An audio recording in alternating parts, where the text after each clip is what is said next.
ભાગના સતત ચોથા દિવસે દરોડા ખાણીપીણીની દુકાનોમાં દરોડા પાડ્યા। બાપા સીતારામ રેસ્ટોરન્ટમાં દરોડા પાડવામાં આવ્યા। અખાદ્ય ચાઇનીઝ અને પંજાબી મળી આવ્યું। મોટા પ્રમાણમાં વાસી શાકભાજીનો જથ્થો મળી આવ્યો।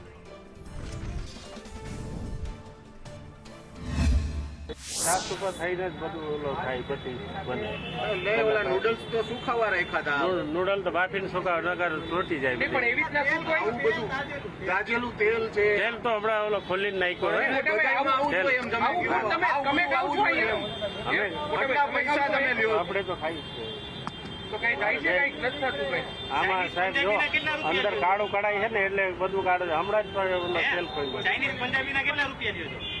70 રૂપિયા। મનપાની આરોગ્ય શાખા દ્વારા સતત ચોથા દિવસે દરોડા છે તે પાડવામાં આવ્યા છે। હું તમને સીધા જ દ્રશ્યો બતાવીશ કે મવડી ચોકડી પાસે આવેલું જે બાપા સીતારામ ચોક છે કે જ્યાં Balaji south Indian Chinese Punjabi છે અહીં મોટા પ્રમાણમાં જે આ નૂડલ્સ છે તે મળી આવ્યા છે। વાસી નૂડલ્સ હોવાનું જે આરોગ્યની તપાસમાં છે તે સામે આવ્યું છે। અહીં દાજિયા તેલનો પણ ઉપયોગ છે તે કરવામાં આવી રહ્યો છે। જે આરોગ્યની ટીમ છે તેના દ્વારા મોટા પ્રમાણમાં અહીંથી ચાઇનીઝ પંજાબી અને જે દાજિયા તેલ છે તે પણ અહીં પકડી પાડવામાં આવ્યું। તમને સીધા દ્રશ્ય બતાવીશ કે જે આ દાજિયા તેલ છે તેમાં જે મંચુરિયન છે તેને ફ્રાય કરવામાં આવતા હતા, ડ્રેગન પોટેટો છે તેને ફ્રાય કરવામાં આવતા હોય છે। ચાઇનીઝ પંજાબી આ તેલમાંથી છે તે બનાવવામાં આવતું હોય છે અને અહીંથી મોટા પ્રમાણમાં વાસી જથ્થો જે પાસ્તા સહિતની જે આઈટમો છે તે મળી આવી છે। રાજકોટ મહાનગરપાલિકા છે તેના દ્વારા મેયરની સૂચના બાદ સતત 4 દિવસથી દરોડા પાડવાની કાર્યવાહી છે તે કરવામાં આવી રહી છે।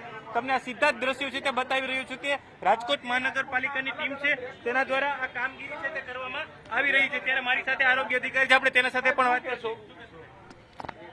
અત્યારે મવડી બાયપાસ રોડ ઉપર આવે છે Balaji Chinese Punjabi chole kulcha south Indian pav bhaji આ જે બધી વસ્તુઓ વેચે છે એ પેઢીની અમે અત્યારે મુલાકાત લીધેલી છે।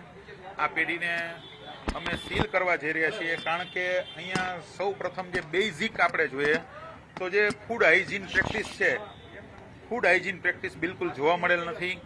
સૌ પ્રથમ તમે જોયું બળેલું તેલ ખૂબ બળેલી હા હું આપને બધી જ વિગતો જણાવું છું। સૌથી પહેલા તો અમે જયારે આવીને જોયું તો એ લોકો સડેલા શાકભાજીનો ઉપયોગ કરીને કટિંગ કરતા હતા। આપ જોઈ રહ્યા છો જે આપણે ઈયળો વાળા જે કોબેજ છે આટલી સડેલી દૂધી છે બરોબર, ઉપરાંત એના ફ્રીજમાંથી આટલું જે છે અંદાજિત કુલ મળીને બધું જ મળીને અમે જોયું તો લગભગ 115 કિલો જેટલો આ જથ્થો અમને અખાદ્ય જોવા મળેલ છે। વિશેષની અંદર અમે જે બેટર જોયું તો બેટર જે બનાવેલું છે મંચુરિયન માટેનું એ પણ તપાસ્યું તો જે અત્યારે આપ જોઈ રહ્યા છો આ હું તો આપને બતાવી શકીશ એ પણ આની અંદરથી એક્સપાયરી થયેલા મેંદામાંથી બનાવેલું છે, એની પણ એને ડર નથી। આ ઓલરેડી જે છે એ આપ જોઈ રહ્યા છો 17 એપ્રિલથી આ 2 મહિનાની અંદર 60 દિવસમાં વાપર્યો હતો। આ 2 દિવસ પહેલા તો આ મેંદો પણ એક્સપાયર થઈ ગયેલો છે। કાર્યવાહી શું કરવામાં આવશે? ચોક્કસપણે અત્યારે આજે 115 કિલો ખાદ્ય જથ્થાનો અમે નાશ કરવા જઈ રહ્યા છીએ। એ ઉપરાંત આ પેઢીને ₹10,000 રૂપિયાનો દંડ કરશું, નોટિસ પણ આપીશું અને આ પેઢીને સીલ કરવા જઈ રહ્યા છીએ। તમને દ્રશ્ય બતાવી રહ્યું છું કે આ પેઢી છે તેને સીલ કરવામાં આવશે। અહીં મોટા પ્રમાણમાં વાસી જથ્થો છે તે મળી આવ્યો છે।